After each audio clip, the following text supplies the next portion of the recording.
السلام عليكم ورحمة الله وبركاته.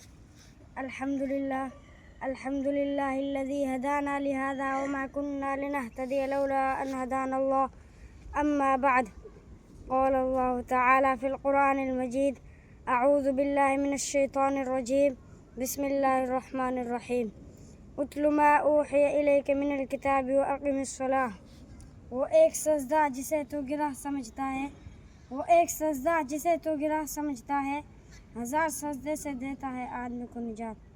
جناب صدر محترم حاضرین، آج کی اس محفل میں آپ حضرات کے سامنے کچھ نماز کے متعلق عرض کروں گا، جو عبادتوں میں سب سے زیادہ اہم عبادت ہے، جو قرب خداوندی کا سب سے اہم ذریعہ ہے. دعا کرے اللہ تعالیٰ مجھے صحیح کہنے اور ہم سب کو اس پر عمل کرنے کی توفیق عطا فرمائے. آمین. حضرات، جب قیامت قائم ہوگی، حشر کا میدان ہوگا اور تمام دنیا کے اولین اور آخرین کا اجتماع ہوگا، ہر شخص عجیب کیفیت میں مبتلا ہوگا، ہر انسان کی پیشانی عرق آلود ہوگی، نفسی نفسی کا عالم ہوگا. قرآن نے اس کا نقشہ عجیب انداز اچھوتے طرز سے کھینچا. فرمایا: یوم یفر المرء من اخیہ وامہ وابیہ وصاحبتہ وبنیہ لکل امرئ منہم یومئذ شأن یغنیہ.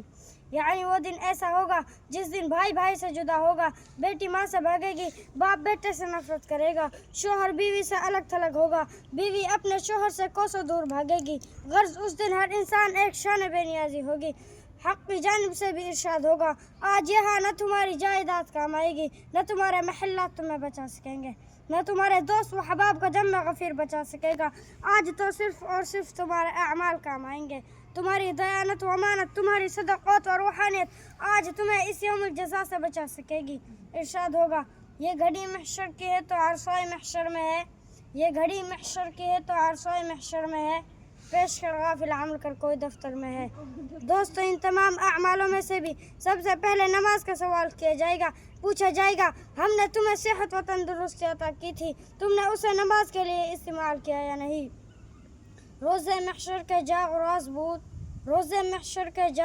بود، اولین پرچش نماز بود. یقیناً نماز ایک اہم ترین عبادت ہے اور دین کا اہم ستون ہے. ایک حدیث میں نبی کریم صلی اللہ علیہ وسلم نے ارشاد فرمایا: نماز دین کا ستون ہے، جس نے نماز کو قائم کیا اس نے دین کو قائم رکھا، جس نے نماز کی پرواہ نہ کی وہ دین سے بے پرواہ ہو گیا. کفر و اسلام کے درمیان میں نماز یہ حد فاصل ہے. ہر ذات نماز کی اہمیت کا اس بات سے بھی اندازہ لگایا جا سکتا ہے کہ بیماری میں بھی نماز معاف نہیں ہے. اگر کوئی شخص کھڑے ہو کر نماز نہیں پڑھ سکتا ہے تو وہ بیٹھے بیٹھے ہی نماز ادا کر لے، اگر بیٹھ کر نماز نہیں پڑھ سکتا ہے تو وہ لیٹے لیٹے ہی نماز ادا کرے. نماز کسی بھی صورت میں معاف نہیں ہو سکتی. ایک حدیث میں نبی کریم صلی اللہ علیہ وسلم نے ارشاد فرمایا: نماز ایک نور ہے، اس سے دل کو روشنی ملتی ہے، اس سے ٹھنڈک حاصل ہوتی ہے، سکون و اطمینان میسر ہوتا ہے. فرمایا: تاجدار مدینہ محمد رسول صلی اللہ علیہ وسلم نے قرۃ عینی فی الصلاۃ، میری آنکھوں کی ٹھنڈک نماز ہے. جب بھی گھبراہٹ کا موقع ملتا یا کوئی مصیبت نازل ہوتی، آندھی و طوفان آتا ہے تو آپ صلی اللہ علیہ وسلم فوراً مسجد کی طرف رخ کرتے اور نماز میں مشغول ہو جاتے ہیں. حضرات، ہمارے دنیا میں آنے کا مقصد یہ ہے کہ یہاں ہم اچھے عمل کریں، خدا کے یہاں سرخرو ہو جائیں، فحش اور بری باتوں کا ہم سے خاتمہ ہو جائے. اور یہ باتیں اس وقت ہو سکتی ہے جب ہم نماز کا اہتمام کریں، خدا سے لو لگائیں. اللہ تعالیٰ نے فرمایا ہے: ان الصلاۃ تنہی عن الفحشاء والمنکر. یقیناً نماز ہی بری باتوں سے اور بے حیائیوں سے روکتی ہے. آئے ہم عہد کریں انشاءاللہ نماز کا اہتمام رکھیں گے، پنجو وقتہ خدا کے دربار میں اپنی پیشانی کو جھکائے کریں گے. اللہ تعالی ہم سب کو اور تمام مسلمانوں کو نماز کی سچی توفیق نصیب فرمائے. آمین. وآخر دعوانا الحمدللہ رب العالمین. ماشاء اللہ، بہت خوب.